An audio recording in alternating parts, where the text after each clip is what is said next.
Yo, so guys, welcome back to another video. This is another reaction to Lost in the Pond, and this one is 21 Americanisms that British people use all the time. And I do a lot of these sort of language type video reactions, or like differences in terms of language and just words, etc. And I always enjoy them, and you seem to enjoy them as well. So I mean, the more the merrier, right? But this one was released like 2 days ago, I think.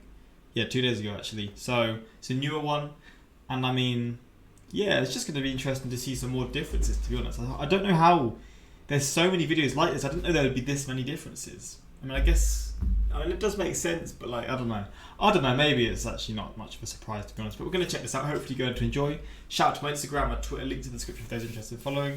Save my page for links with there if there's interested. But let's see some more of what Lawrence has got for us, man. And that's because humans finally decided to create a... Bro, why does it always do this? Whenever I leave my PC on overnight, this bit never goes, and I don't know why. This little bar at the bottom. I mean, you can't actually see it, so it's fine, to be honest. word to describe the appalling after effects of an all-night binge. The worst. Hello, I'm Lawrence, and I'm on a quest to uncover all of the memos that Britain and America lost in the pond, and what... Oh!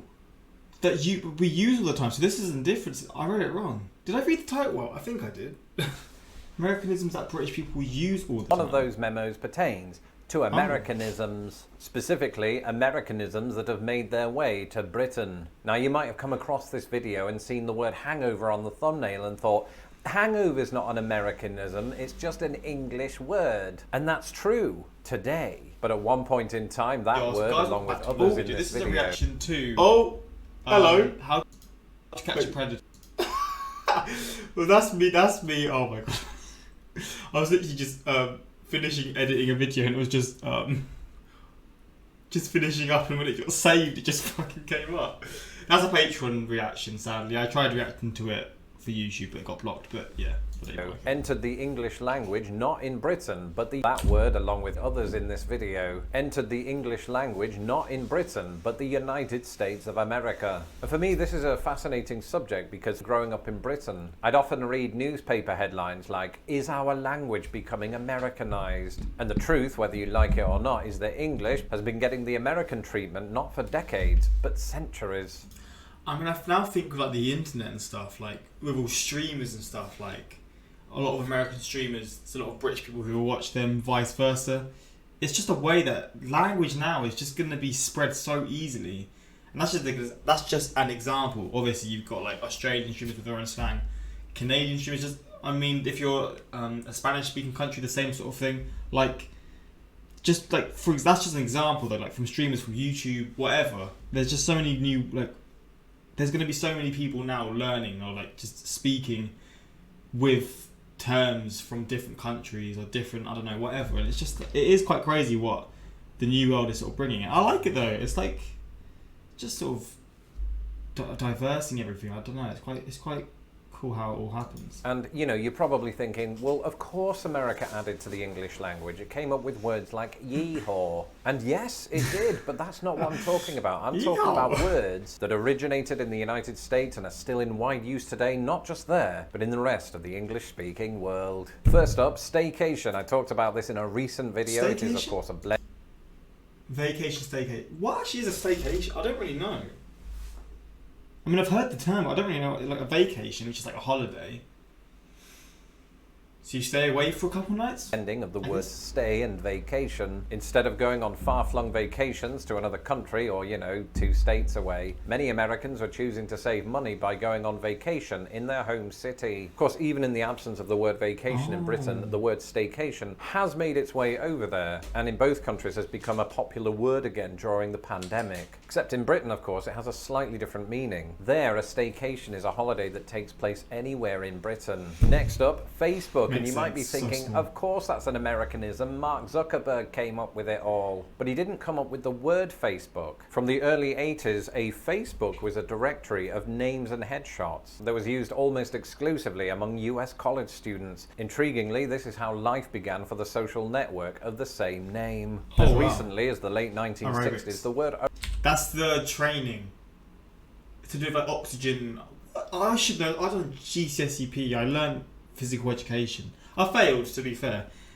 Anaerobic Wait, is it even the same as that? Aerobic and anaerobic? Is it the same? I know they're opposite, but are they even like both in the same sort of term? Oh, God, I don't even know what to do. Aerobics didn't exist. Before then, it was known more formally as aerobic exercise. Oh, and it took right, the influential US physician Kenneth H. Cooper to shorten it to aerobics. And while we have him to thank for that word, I should add the disclaimer that he takes no responsibility for 80s gym wear. I was surprised to find during research for this video that the word scam has only been around since the early 60s. And while the precise reasons for its origin are unclear, its first usages are traced back to the United States. I'm sure Americans everywhere will be mighty proud, but not so fast, because Britain might have had a hand in this nefarious origin story. You see, some linguists theorise that the word scam might have derived from the British slang word scamp. Skinhead. Weirdly, this word is perhaps skinhead. Bro, I'd associate skinhead with the UK because there's a lot of like skin. I suppose there's like a skinhead culture at one point here. Maybe that's just from watching a series or watching a film. I forget what it was. A film called This Is England. The most stereotypical British people. But like, what? That's kind of, I mean, I don't know why I'm so surprised, but that is kind of.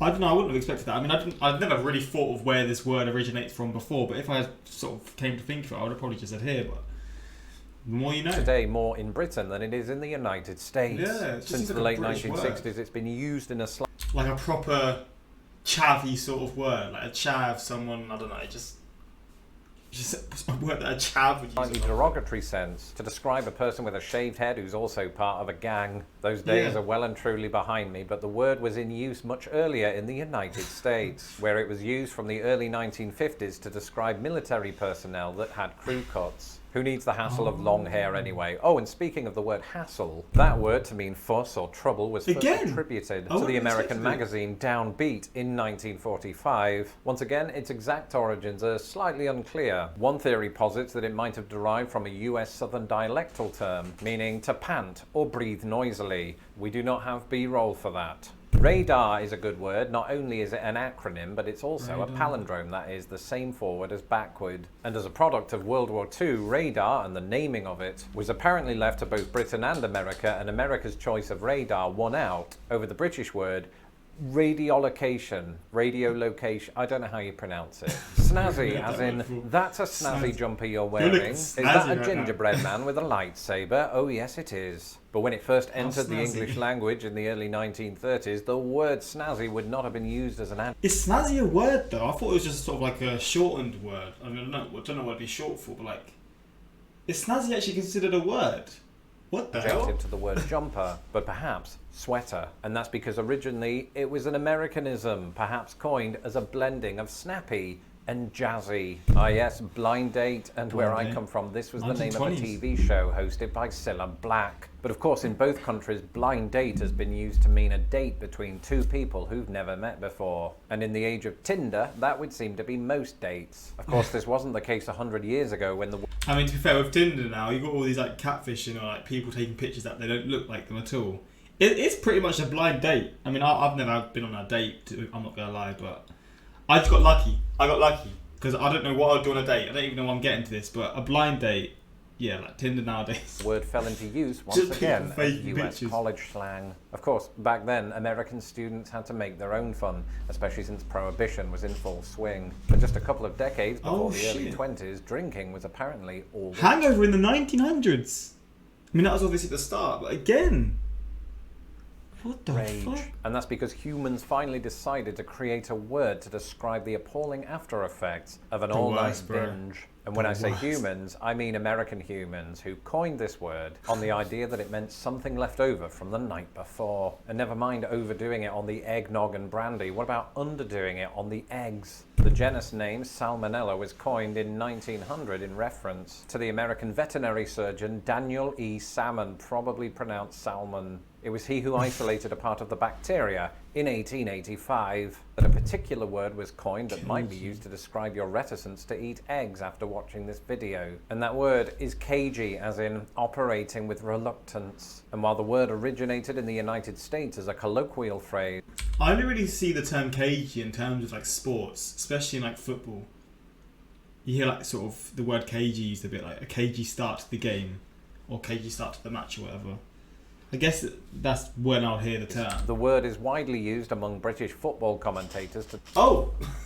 What the fuck? describe a defence that's absolutely bricking it. Oh look, yet more evidence of America's former obsession with alcohol. The word chaser, used to this day in both countries, a non-alcoholic drink taken to temper the effects of the opposite, is first attested as an Americanism from 1894. Perhaps most of us can say that we've experienced the highs and lows of a Ferris wheel. In fact, having lived in London, I've endured one of the world's most famous, but only one can lay claim to the world's first. Unveiled in 1893 right here in Chicago at the World's Fair. Oh, wow. And the Ferris wheel was named for its designer, George Washington Gale Ferris Jr., an Illinois native. Well, what do you know? The young'uns were at it again. There are gyms back in these days, what? That's right, the word gym, as a shortening of gymnasium, appears to have first been used by US students in the early 1870s. Given the weather systems of the United States, it's perhaps no surprise. This makes more sense because there's not even blizzards in the UK, so I can like definitely see this one. There are a lot of surprises though. I mean, I just find it cool. Like some terms I use nowadays a lot, like hungover. Like everyone uses that term. If you've had a bad night, like it's kind of crazy. I just sort of assumed it was just a word that just sort of came. I don't know, it was just there. But obviously, everything's got to come from somewhere. The words peanut. Where does the word peanut come from? I mean, it probably like Latin or whatever. But like the initial start of the word, it's just weird how the start of words just come from nothing, but also come from something. Bro, it's weird, man. It is so weird. Languages are crazy, man. Back in the days, like how cavemen used to speak to each other, like.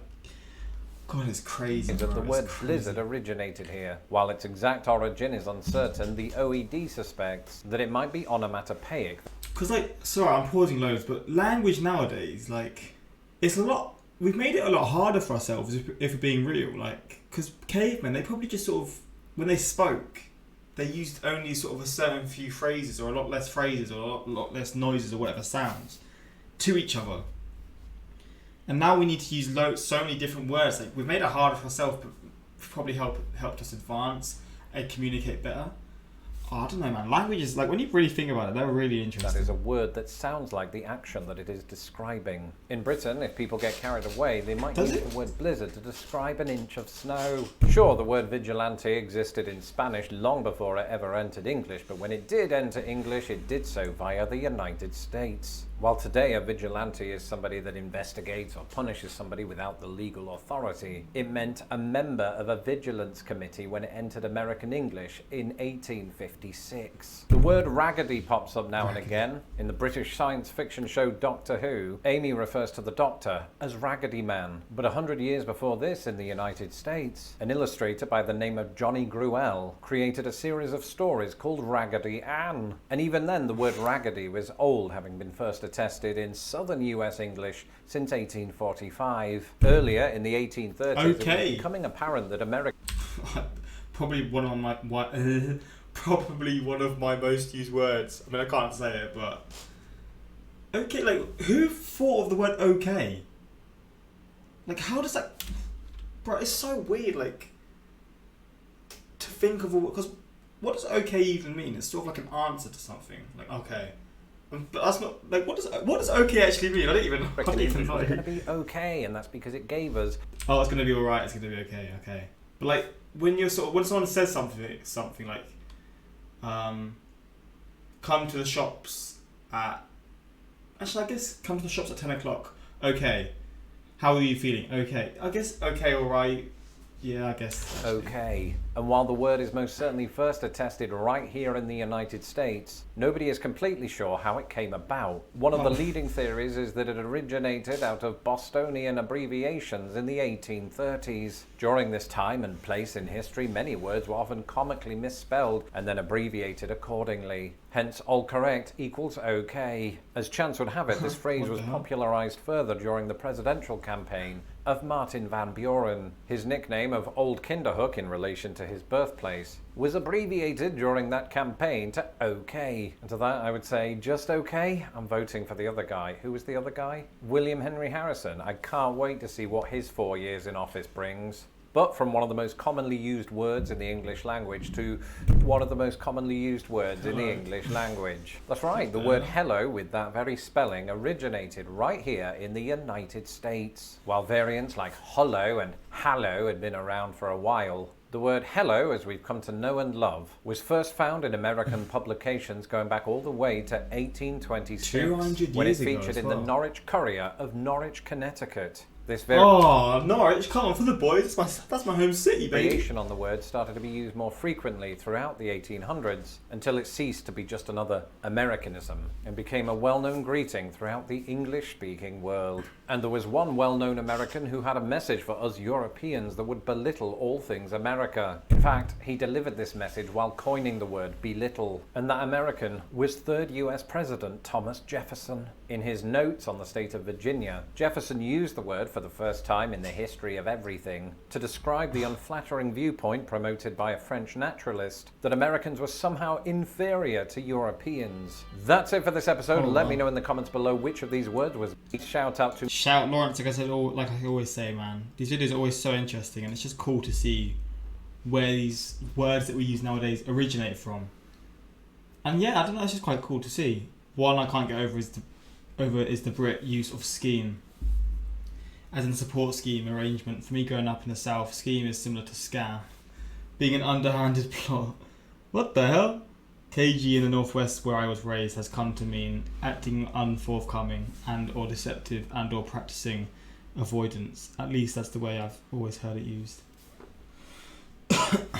Very interesting. Didn't ever think about where these words originated. That William Henry Harrison comment was definitely not worth. Yeah, I didn't understand it, but I guess it's like a reference to how he was maybe a bad president or something. But yeah, hopefully you enjoyed this reaction. More Lost in the Pond on the way. I always enjoy his videos. And just, yeah, suggest any videos you want to see in future, really. But yeah, until next time, like, subscribe.